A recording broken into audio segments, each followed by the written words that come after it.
What would you do if your star player said in order to keep him, you had to fire your entire front office? Oh, and did I mention that star player is none other than Kevin Durant? Sure, he's in the late stage of his career and will probably retire in the next 5 years, but this is still an all-time player who is still going to consistently play like a top 5 player in the NBA. Even if you trade him, you're not only going to ruin your franchise's reputation because you disregarded a player's order, but as far as the trade package goes, you are more than likely going to lose this trade. So what the hell do you do about it? Well, we're about to talk about that in this video. About 5 weeks ago, which was about June 30th, Kevin Durant requested a trade, and me and a bunch of other NBA creators made several videos about it. As someone that has been paying attention to Flex from Jersey, who's a source on Twitter, I knew this was bound to happen at that time. Unfortunately though, 5 weeks later, we've seen little to no movement in this Kevin Durant trade situation, leading people to just assume that the trade is dead and that the whole hype about him going to the Suns and other teams was just completely false. In fact, multiple Suns fans were saying that this guy was just making shit up and that he wasn't actually going to Phoenix. However, it took one Shams tweet to change everything. We were told by Shams that Kevin Durant was going to have a meeting with the Brooklyn Nets organization and talk about his situation and him being there. Now, a lot of us had no idea what to expect from this meeting, including me, until we got a leak. Now, I'm not sure who leaked this. I think Shams is the one that reported it, but obviously he's not inside the Nets organization, so I don't think he actually leaked it. But from the meeting that just happened, we learned that Kevin Durant has given the Brooklyn Nets an ultimatum saying, if you want to keep me, you gotta fire Sean Marks and Steve Nash, with Sean Marks being the GM and Steve Nash being the head coach. Now obviously a lot of controversy got sparked when this was reported because people were saying, hey, Kevin Durant, you really don't have that leverage, when he actually does, which I said months ago, and I got eviscerated for saying that because, oh, these players don't have that much leverage, you're giving them too much leverage. Well, I'm clearly right in this situation, because you might say, oh, but Josiah's not going to listen to Kevin Durant, he's not going to fire the organization. Well, then he's going to trade him, which has literally been his goal this entire offseason, which by the way, he did reiterate in that meeting, not to stand by the organization and do what was best for them, which has been pretty much on par with what he's been saying the entire offseason on how he's focused on the team and he wants a team that actually wants to be there. And as far as I'm concerned, it doesn't seem like Steve Nash and Sean Marks are going to go anywhere, so it seems like the logical thing to do would be trading Kevin Durant to, well, the team he wants to be traded to, which just so happens to be my Phoenix Suns, which is something that I've also been preaching ever since I started talking about Kevin Durant and the possibility of him being traded. In fact, anytime I even bring up a trade, the only trade I'm taking serious is one to Phoenix. Now what I'm about to say will piss off a lot of Brooklyn Nets fans, but I think it's something that I need to say, and that's the fact that the Brooklyn Nets are going to lose any single trade they make for Kevin Durant, whether it's the Phoenix or Boston or even the Kings or whoever it is. They don't win this. Now I've seen a lot of Nets fans say, oh, we can't go to the Suns because they don't want to trade offer with this, or oh, we can't go to the Warriors because they don't want to get this trade offer. The sad but truthful reality is that no matter what trade you take, you're not going to get those 6 first-round picks and an all-star level player that you so desire. The reality is you could probably get like Mikal Bridges, who's a top 10 small forward in the NBA and a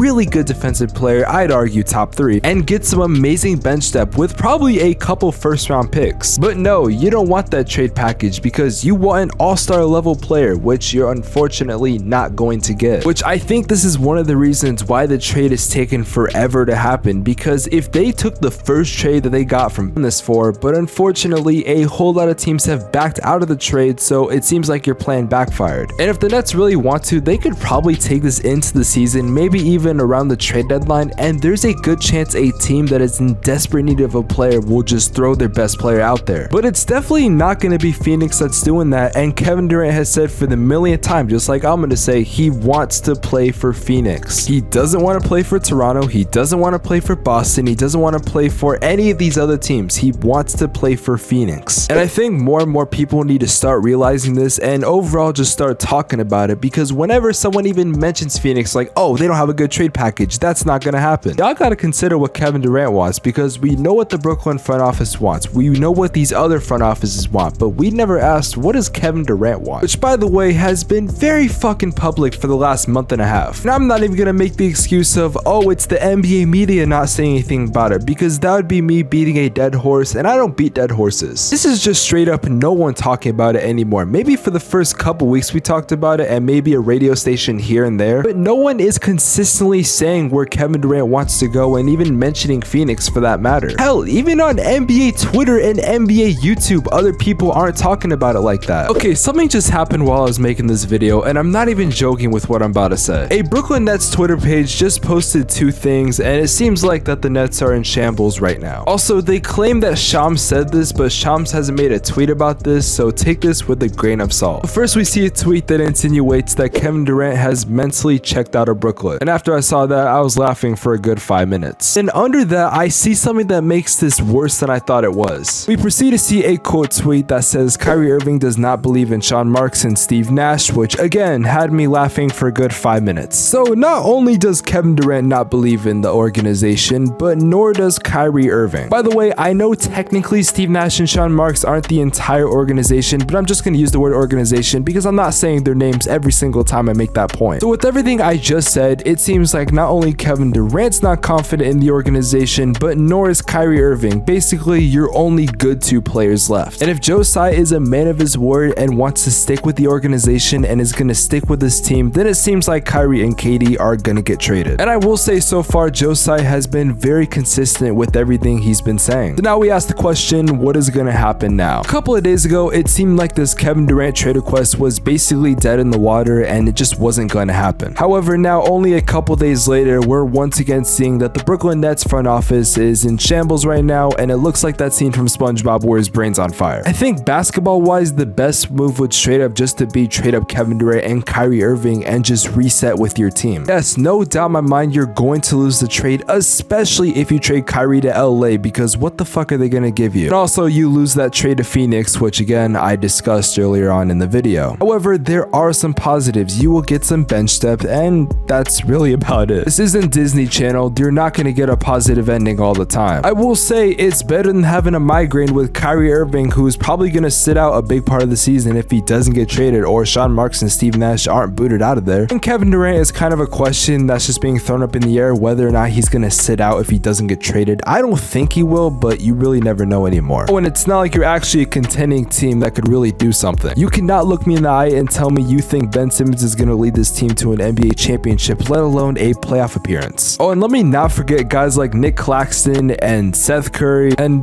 Patty Mills. So either way, Brooklyn is not looking like they're in a good situation, and unless a miracle happens where Kevin Durant wants to stay on the team, I don't see anything good happening for Brooklyn in the next 1 to 2 years. If you want to see my darkest NBA iceberg video, click the video on the screen right here. Anyways, as always, cue the outro.